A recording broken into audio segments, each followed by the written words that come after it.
बुद्धि की दुकान।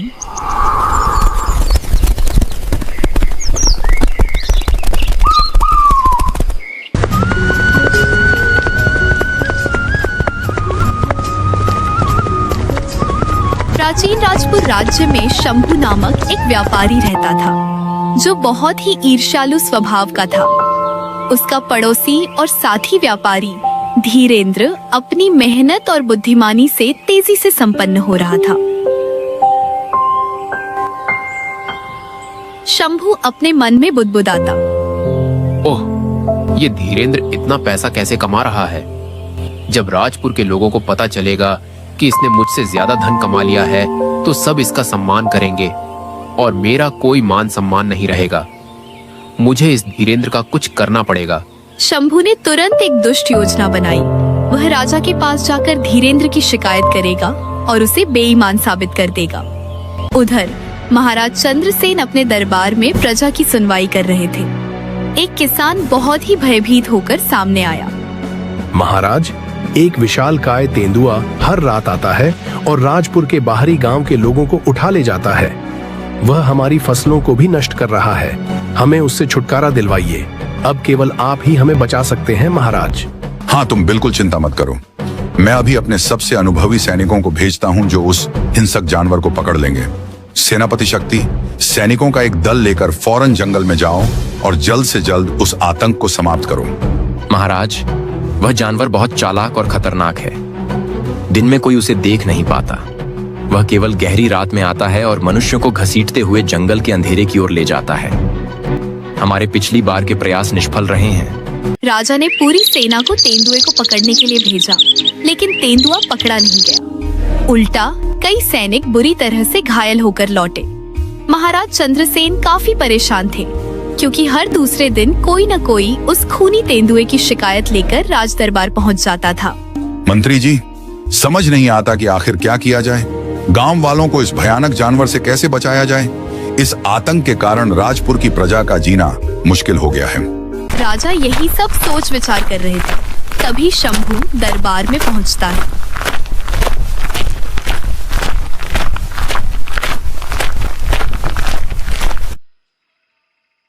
महाराज, मैं आपके पास एक अत्यंत गंभीर शिकायत लेकर आया हूँ।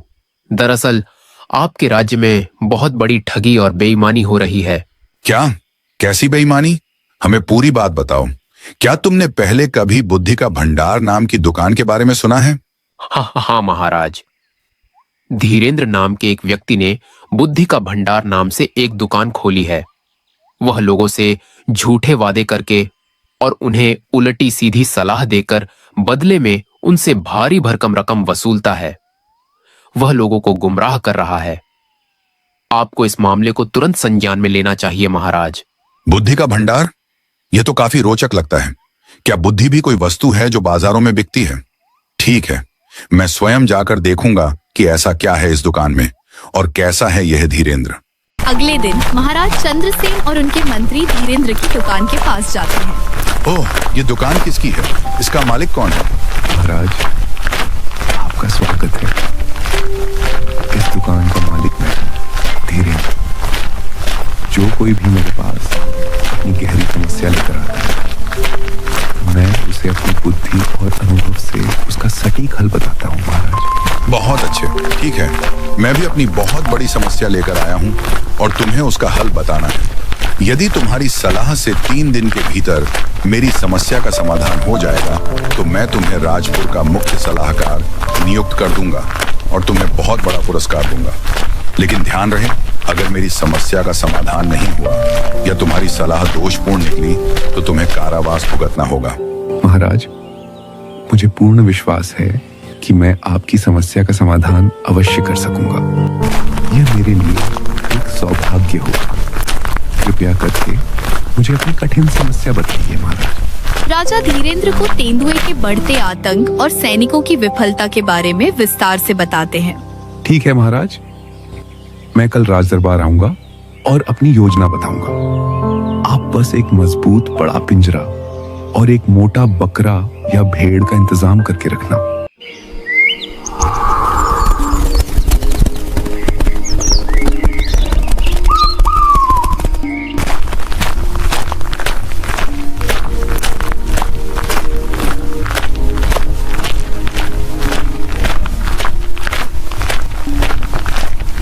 अगले दिन धीरेन्द्र राजा के दरबार में पहुंचता है। राजा ने पिंजरा और बकरे की व्यवस्था की होती है।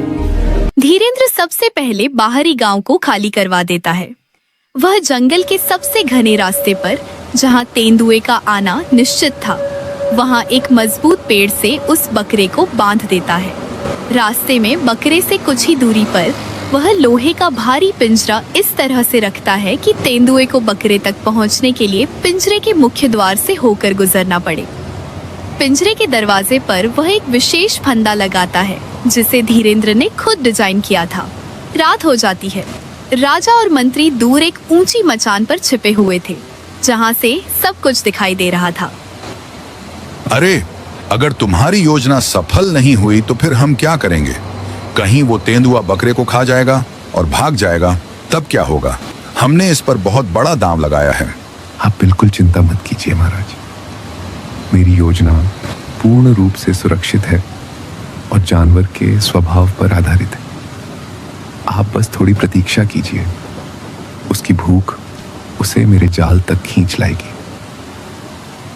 घना अंधेरा होता है। आधी रात को लालची तेंदुआ आता है। वह देखता है कि एक पेड़ से ताजा शिकार बंधा हुआ है। तेंदुआ तेजी से बकरे तक पहुंचने का प्रयास करता है और पिंजरे में घुस जाता है। जैसे ही वह अंदर जाता है और बकरे की ओर लपकता है, विशेष फंदा सक्रिय हो जाता है और पिंजरे का भारी दरवाजा जोर से बंद हो जाता है। वाह वाह वाह, तुम्हारी योजना तो पूरी तरह सफल रही। बिना किसी शोर शराबे के, बिना किसी नुकसान के और बिना किसी सैनिक के घायल हुए इतना भयानक जानवर पकड़ा गया। तुम तो सचमुच असाधारण रूप से बुद्धिमान हो धीरेन्द्र। तुम राजपुर के सच्चे हितैषी हो। आपका बहुत बहुत धन्यवाद महाराज। ये तो बस मेरी साधारण बुद्धि।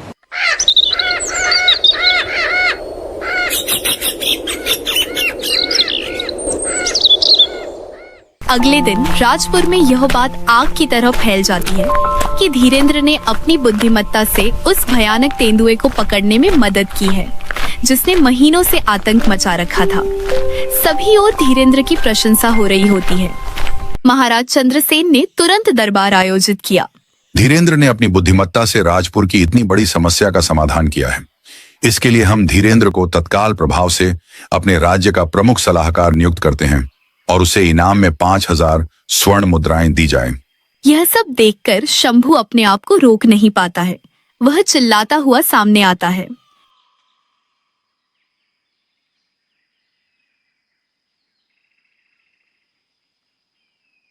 अरे, यह तो बेईमान है महाराज। आप इसे अपना सलाहकार बना रहे हैं। यह आपको लूट लेगा महाराज। यह झूठ बोलता है। जब मैं पहली बार गांव से राजपुर आया था, तब इसने मेरा सारा धन चोरी कर लिया था। यह मेरे ही गांव का व्यक्ति है, लेकिन फिर भी मेरी सहायता करने के स्थान पर इसने मेरे साथ बेईमानी की है। यह विश्वासघाती है महाराज। शंभू, तुम वही व्यक्ति हो जो कल एक बुद्धिमान व्यक्ति की झूठी शिकायत लेकर मेरे पास आए थे, और अब देखो, इसने अपनी बुद्धि के दम पर पूरे राज्य के प्रमुख सलाहकार का पद प्राप्त कर लिया है। इसकी बुद्धि ने राजपुर को एक बड़े संकट से उबारा है, जबकि तुम्हारी ईर्ष्या ने तुम्हें झूठा साबित कर दिया है। यह धीरेन्द्र बेईमान नहीं, बल्कि सच्चा बुद्धिमान है। सैनिकों, इस ईर्ष्यालु और झूठे शंभू को पकड़ लो और इसे जेल में बंद कर दो। इसने बिना किसी आधार के राजपुर के एक प्रतिष्ठित नागरिक पर झूठे आरोप लगाए हैं। सैनिक शंभू को तुरंत जेल में बंद कर देते हैं।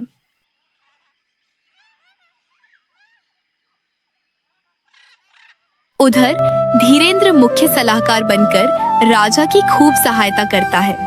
वह राज्य के व्यापार और कृषि को बढ़ाने के लिए नई योजनाएं बनाता है और बहुत ज्यादा धनवान हो जाता है।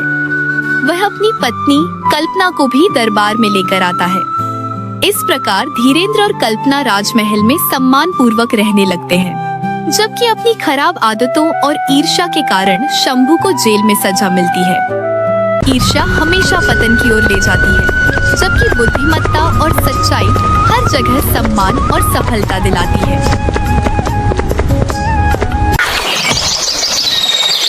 अगर आपको ऐसी कहानियां पसंद हैं जिन्हें सुनकर सांस थम जाए, दिल जोर जोर से धड़कने लगे और अंधेरे में अकेले बैठना मुश्किल हो जाए, तो अभी हमारा चैनल राज और इबरत सब्सक्राइब कर लीजिए। यहां आपको मिलेंगे खौफनाक हॉरर कार्टून्स, ऐसी कहानियां जिनमें चीखें भी हैं और सन्नाटा भी, अंधेरे राज जिनका अंजाम रूह तक हिला देता है, और वो सच जिसे सुनने की हिम्मत हर कोई नहीं करता। हम लाते हैं इबरत और सीख से भरी मोरल स्टोरीज, हकीकत पर आधारित कहसानी कहानियां, गांव देहात के डरावने और रहस्यमयी किस्से, और ऐसी कहानियां जो सिर्फ कहानी नहीं, एक चेतावनी होती है। हर वीडियो में एक नया डर, एक नया राज और एक ऐसा अंत जो देर तक आपके दिमाग से नहीं निकलता। कुछ कहानियां सिर्फ सुनने के लिए नहीं होती, कुछ राज अंधेरे में ही बेहतर रहते हैं, और कुछ अंजाम इंसान को उसकी औकात याद दिला देते हैं। तो अगर आप में हिम्मत है इन कहानियों को आखिर तक सुनने की, तो अभी सब्सक्राइब करें राज और इबरत, और बेल आइकन जरूर दबाएं, क्योंकि यहां हर कहानी के पीछे छुपा है एक खौफनाक सबक। राज और इबरत, जहां डर भी है और इबरत भी।